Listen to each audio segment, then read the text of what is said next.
मैं यहाँ पे स्पेशली कुछ बातें करना चाह रही हूँ, उसके पीछे कुछ कारण है।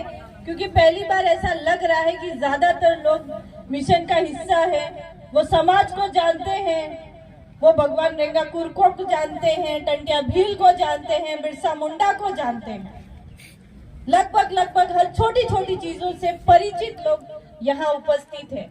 तो मैं अपनी बात शुरू करना चाह रही हूँ। हम ये कहते हैं कि हम इस देश के मालिक हैं, और हम ये सिर्फ कहते नहीं, हम वास्तविक में भी मालिक हैं। लेकिन हो क्या रहा है? जिन महापुरुषों ने हमें मालिक होने का एहसास कराया, उन्हीं महापुरुषों के जन्म स्थानों की जमीनें भी हम आदिवासियों के नाम पे नहीं है। क्या इसके लिए हमें नहीं लड़ना पड़ेगा?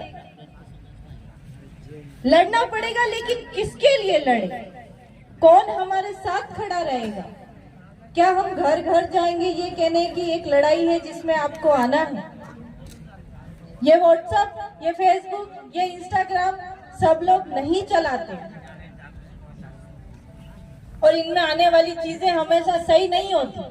कई बार लोग ग्रुपों में पढ़ के एक विरोधाभासी जीवन जीने लग जाते हैं। हमने तो ये पढ़ा था, कहाँ पढ़ा था? तो वो किसी किताब का नाम नहीं लेंगे, वो नाम लेंगे व्हाट्सएप का।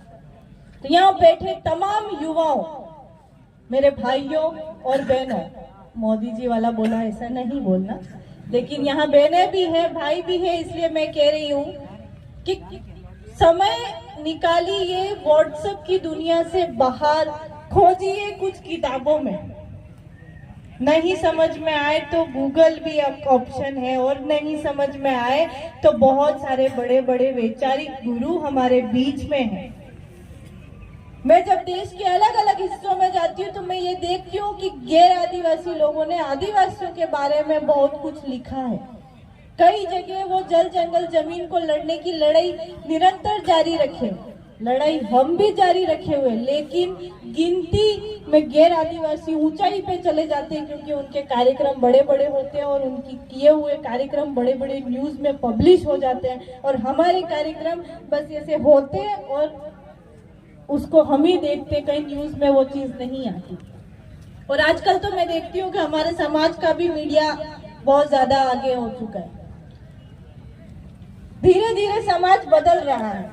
मेरी आप सबसे एक ही गुजारिश है, समाज का मतलब ये व्यक्ति किस वैचारिक संगठन का हिस्सा है वही समाज है, ऐसा नहीं होना चाहिए। नारी शक्ति थोड़ी देर के लिए निवेदन है, बैठ जाए अपने स्थान पे।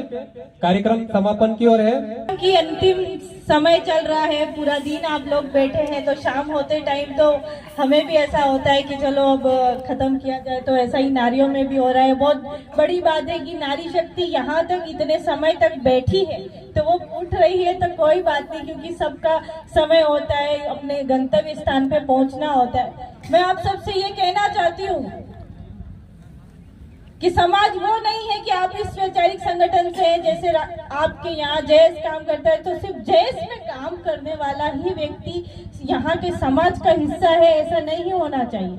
सिर्फ बिरसा ब्रिगेड में काम करने वाला व्यक्ति ही यहाँ के समाज का हिस्सा है, ऐसा नहीं होना चाहिए। यहाँ के अध्यक्ष में काम करने वाला व्यक्ति ही समाज का हिस्सा है, ऐसा नहीं होना चाहिए। हर एक आदिवासी जो भगवान टंटिया भील का वंशज है, भगवान रेंगा कुरकू का वंशज है, भगवान बिरसा मुंडा का वंशज है, वो सब आदिवासी होने चाहिए और वही समाज होना चाहिए। किसी की मदद करते टाइम हमें ये नहीं सोचना कि इसका राजनीतिक दल क्या है, इसका सामाजिक संगठन क्या है, ये किस गांव से आता है। अगर हमें ये लगता है कि वो सामने वाला मुसीबत में है, आदिवासी है, हालांकि मुसीबत में तो हमें सबकी मदद करनी है, लेकिन कई बार मुद्दे होते हैं कि किसी की जमीन कोई हड़प रहा है, कोई ठेकेदार किसी के साथ गलत कर रहा है, कहीं पे किसी बहन बेटी को बेचा जा रहा है, तो कहीं किसी बहन बेटी को सरेआम रोड पे मार के फेंका जा रहा है, और हम लोग देखें। ऐसा कम से कम हमारे आदिवासी खून में नहीं होना चाहिए। हमारी आंखें किसी अन्याय को होते हुए नहीं देखनी चाहिए,